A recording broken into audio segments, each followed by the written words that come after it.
এই পিঠাৰ বাবে আমি প্ৰথমতে একেবাৰে পকা কঁঠাল ধুনীয়াকৈ ৰুকনিৰে ৰুকি ল'ব লাগিব। ইয়াৰ পিছত ৰুকি লোৱা কঁঠালখিনি চামুচ বা হেতা এখনেৰে গুড়াৰ ওপৰত দি লৈ গুড়াখিনি অলপ অলপকৈ সানি ল'ব লাগিব। গুড়াখিনি যাতে মালপোৱা আমি যেনেকৈ বনাওঁ তেনেকুৱা ডাঠ হয়, তাতকৈ বেছি ডাঠ নহয়। শেষত কেৰাহী এটাত তেল গৰম কৰিব দি পূৰ্বৰে পৰা প্ৰস্তুত কৰি ৰখা মিশ্ৰণখিনি চামুচ বা হেতাৰে অলপ অলপকৈ কেৰাহীটোত দি লৈ কেৰাহীৰ ঢাকন এখন দি জুইটো সামান্য কমাই দিয়া হ'ল।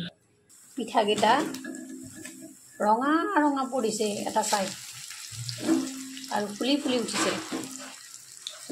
এয়া খৰচো বেছি নহয় আৰু খায়ো ভাল লাগে। মানুহে বিস্কুটেদি চাহ দিলে ভালো নাপায়। পিঠাকেইটা হৈ গৈছে, দুইটা চাইডে ৰঙা ৰঙা হৈ উঠিছে আৰু ভিতৰটো বঢ়িয়াকৈ সিজিছে। এতিয়া মই নমাম।